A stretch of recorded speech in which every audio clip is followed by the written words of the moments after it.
अस्सलाम वालेकुम।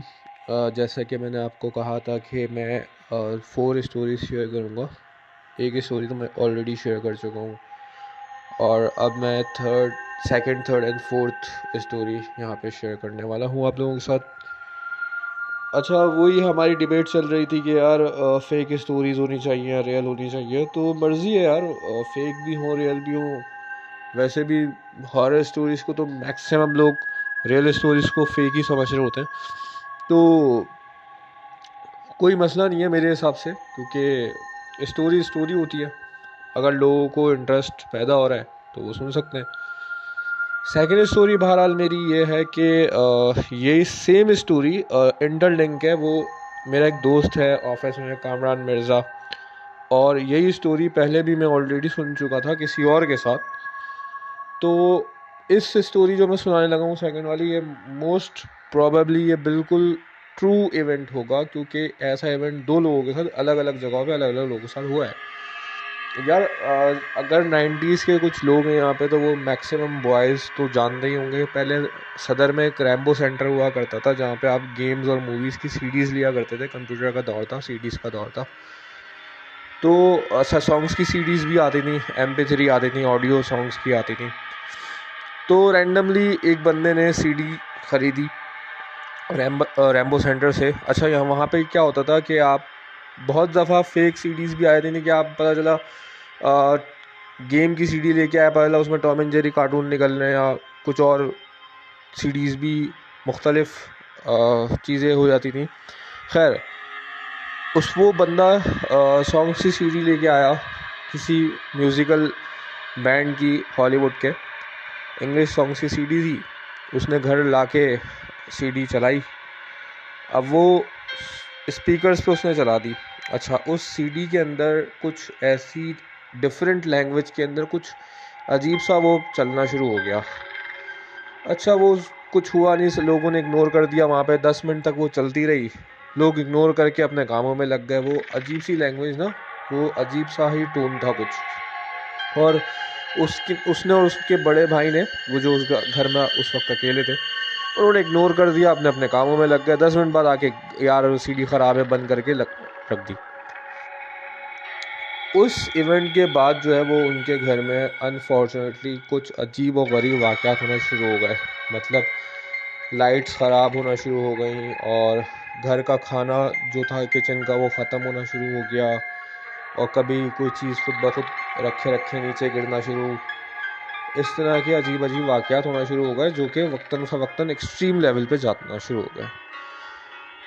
जब वो मैक्सिमम एक्सट्रीम लेवल पे पहुंच गए कि जब तबीयतें ख़राब होना शुरू हो गई, 10-10 दिन तक बुखार हुआ है, इस तरह की तबीयतें ख़राब एक्सट्रीम लेवल पे वो वाक़यात पहुंच गए। तो जब चेक करवाया गया कि ये क्या सीन हो रहा है, तो पता चला कि जब किसी मौलवी आलिम को बुलाया गया कि चेक करें हो क्या रहा है, क्यों हो रहा है ऐसा, और डर अजीब सा, कभी अजीब सी गंदी सी स्मेल आना शुरू खुद ब खुद। तो पता चला जो आलिम ने जब इस्तिखारा वगैरह किया होगा, तो पता चला कि जो वो सीडी चलाई गई थी उसमें कुछ, अल्लाह माफ़ करे, ब्लैक मैजिक की वर्सेस थी वो, जिसकी वजह से वो मखलूक़ात आ गई और उन्होंने परेशान करना शुरू कर दिया। तो ये चीज़ है, ये दो लोगों के साथ हुई है, दोनों के साथ सेम वाक़या हुआ है। तो ये एक वाक़या था कि मतलब आप जब भी कोई सस्पिशियस चीज़ देखें, बिल्कुल उससे दूर रहें और एहतियात करें। जैसे मैं एक दफ़ा अपने दादा की कब्र से फ़ातिहा पढ़ के निकल रहा था, तो हम उतर ही रहे थे डिफेंस का कब्रिस्तान, जो फेज़ 4 में किसी ने अगर वाकिफ़ हो तो वो सीढ़ियाँ बनी हुई हैं वहाँ पर, पहाड़ी पे है कब्रिस्तान।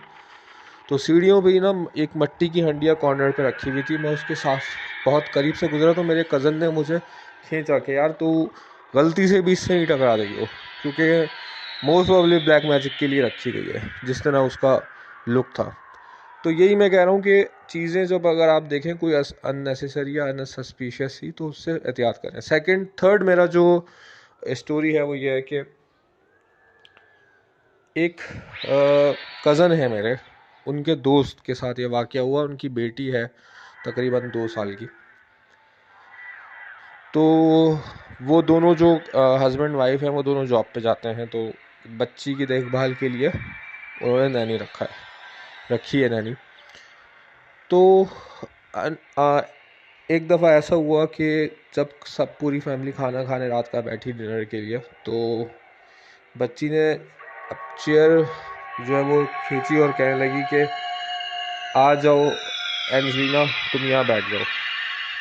अब एंजलिना से तो कोई दूर दूर तक का उनका वास्ता नहीं है।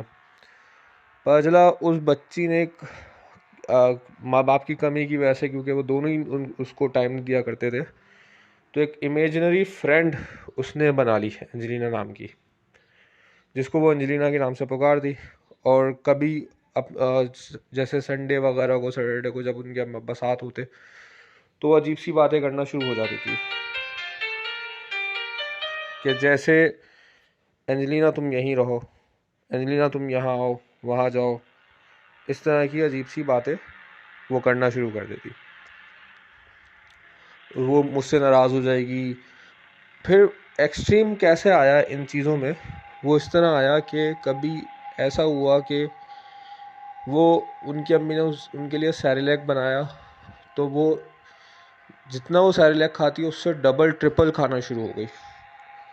और कभी ऐसा हुआ कि खिलौना जो है वो एकदम से, वो खेल रही थी खिलौने से और एकदम से उठा के फेंक दिया, बहुत ज़्यादा गुस्सा हो गई। इस तरह के वाक़यात होना शुरू हुए और वो फिर एक्सट्रीम अख्तियार कर गए कि एक दफ़ा अपनी अम्मी के ऊपर चीखना शुरू हो गई, एक दफ़ा अपने अब्बू को डांट दिया, और कभी बैठी तो एकदम से खुश होना शुरू हो जाती थी, कभी बैठी तो एकदम से सैड होना शुरू हो जाती थी। अब इसमें दो है मेरे परसेप्शन ना, कि एक तो या तो वाकई में कोई इमेजिनरी फ्रेंड है, और या वाकई में स्प्लिट पर्सनैलिटी डिसऑर्डर एक नाम की बीमारी है, वो भी हो सकती है। खैर, जब मौलवी साहब को बुलाया गया, इस पर दम वगैरह करवाया गया, तो पता चला कि भाई एक नहीं बल्कि 4 से 5 बच्चे हैं उस मखलूक के, जो कि नज़र नहीं आती, जो कि इसके दोस्त बन चुके हैं और इसके साथ आके खेलते हैं, सब कुछ करते हैं। नुकसान पहुंचाने का कुछ बताया नहीं कि पहुंचाएंगे या नहीं पहुंचाएंगे। खैर, 4 to 5 चिल्ड्रंस वर देयर। अब ये स्टोरी बिल्कुल ये तवज्जो ना देने की वजह से होती है, और वैसे भी मैंने भी सुना है, इसमें आपको इन्फॉर्मेशन ऐड कर दूं, कि अगर आप किसी चेयर को एक कमरे में अकेले हों और एक चेयर को गौर से घूर के देखते रहें, और जब 2-4 मिनट गुजर जाए तो उससे बात करें कि उठो आओ, तो वाकई में आपको ऐसा लगेगा कि कोई जो है वो someone is there who is following you. खैर, ये स्टोरी थी थर्ड वाली जो कि मैंने आपको सुनाई। Now there is a last story which is faced solely by me. मेरे साथ ये हुआ है, मैं आपको बताता हूँ ये बात। जब मैं ATM मॉनिटरिंग डिपार्टमेंट में हुआ करता था बैंक के, वो डिपार्टमेंट कुछ इस तरह का है कि 24 घंटे काम करता है वो। मतलब ऑब्वियसली ATM मॉनिटरिंग करनी होती है कि किसी मशीन में पैसे शॉर्ट हो गए, किसी में ख़राब हो गई, क्या हो गई मशीन, तो वो डिपार्टमेंट 24 घंटे चलता है। डिफरेंट लोगों की डिफरेंट शिफ्ट होती हैं। मेरी शिफ्ट जो है ज़्यादातर सैटरडे संडे की हुआ करती थी, और मैं मिड शिफ्ट लेता था। जैसे मिसाल के तौर पे दोपहर 1 से रात 10, 2 से 10, 3 से 11, इस तरह की शिफ्ट हुआ करती थी। और सैटरडे संडे को मेरे घर के करीब जो है ना PNSC ब्रांच होती थी, वहाँ पे मेरा एक सेटअप बनाया हुआ था, जहाँ पे मैं जाके ATM मॉनिटरिंग करता था। अब उस ब्रांच की लोकेशन इस तरह की है कि बाद में हमें पता चला कि भाई उस ब्रांच में, अगर आप देखें नटी का पुल, तो सामने ही एक मंदिर भी है। तो वहाँ हिंदी कम्युनिटी पहले हुआ आबाद थी। जिस जगह वो ब्रांच लोकेटेड है, वहाँ पे सुनने में आता है कि पहले शमशान घाट हुआ करता था इनका। ये बात मुझे बाद में पता चली, जाने के बाद, काफ़ी टाइम बाद। अच्छा भाई, तो मेरी सिचुएशन इस तरह होती थी, मैं यहाँ से घर से निकल के वहाँ पहुँचता था, तो सैटरडे संडे को ऑब्वियसली बंद होती हैं बैंक्स वगैरह, तो सिर्फ गार्ड हुआ करते थे, और मैं अंदर कमरे में अपने ATM मॉनिटरिंग कर रहा होता था। अब जब मुझे वॉशरूम जाना होता था, तो वहाँ पे सब खाली। अब एक फ़ोटोकॉपी मशीन बिल्कुल सेंटर में रखी होती थी, जहाँ से मुझे गुजरना होता था। यार मैं आपको सच बता रहा हूँ, 80% ऑफ द टाइम जब भी मैं उस मशीन से गुजरता था, वो मशीन जैसे अगर आपको पता हो कि फ़ोटोकॉपी मशीन स्लीप मोड में चली जाती है, कंप्यूटर भी होते हैं स्लीप मोड में चले जाते हैं, एकदम से वो एक्टिव हो जाती थी खुद ही, ठीक है। और एक दफ़ा मैं कर रहा था एडिटिंग मॉनिटरिंग, तो रात के 9 बजे मुझे उसी ऑफिस के अंदर मेरी आईपी के ऊपर किचन से कॉल आ रही है। गारंटीड कह सकता हूँ कि किचन में उस वक्त कोई भी नहीं था। गार्ड्स का जो रास्ता है वो मेरे सामने से ही था और गार्ड्स हमेशा मेरे सामने से गुजरते हुए जाते थे, मतलब एक खिड़की टाइप थी उससे गुजरते हुए नज़र आ जाते थे मुझे। उस वक्त किचन में कोई नहीं था और मुझे कॉल आने शुरू हुए। ये चीज़ वहाँ पे नॉर्मल थी, मेरे अलावा बहुत से लोगों ने देखी है कि आप एसी को 23 पे करो थोड़ी और रिमोट साइड पे रख दो, थोड़ी देर बाद आप देखोगे एसी जो है वो 19 पे हुआ होगा या 25 पे हुआ होगा। ये चीज़ वहाँ पे नॉर्मल थी कि सिस्टम सामने रखा हुआ है आपके बंद, जो कि ख़ुद ब खुद खुलेगा और जहाँ पे वो पासवर्ड डालना होता है उस स्क्रीन तक चला जाएगा खुल के। और वहाँ का जो एक और सबसे लास्ट वाक़या जो वहाँ पे हुआ, जिसकी वजह से वहाँ पे लोगों ने काम कम जाना शुरू कर दिया वीकेंड्स में अकेले होते हुए, एक लड़का उमर और एक लड़का माजिद, दोनों मेरे दोस्त हैं।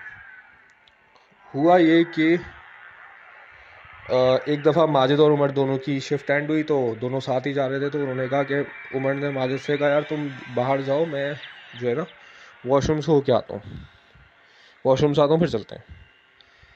उमर साहब वॉशरूम गए, वापस आए, देखते हैं माजिद जो है वो एक रूम की तरफ जा रहा है जिसे कैश हाउस कहा जाता है, जो कि इतना प्राइवेट रूम होता है कि वर्किंग आवर्स में भी वहाँ पे सिर्फ लिमिटेड लोग, ऑथराइज लोग ही जा सकते हैं।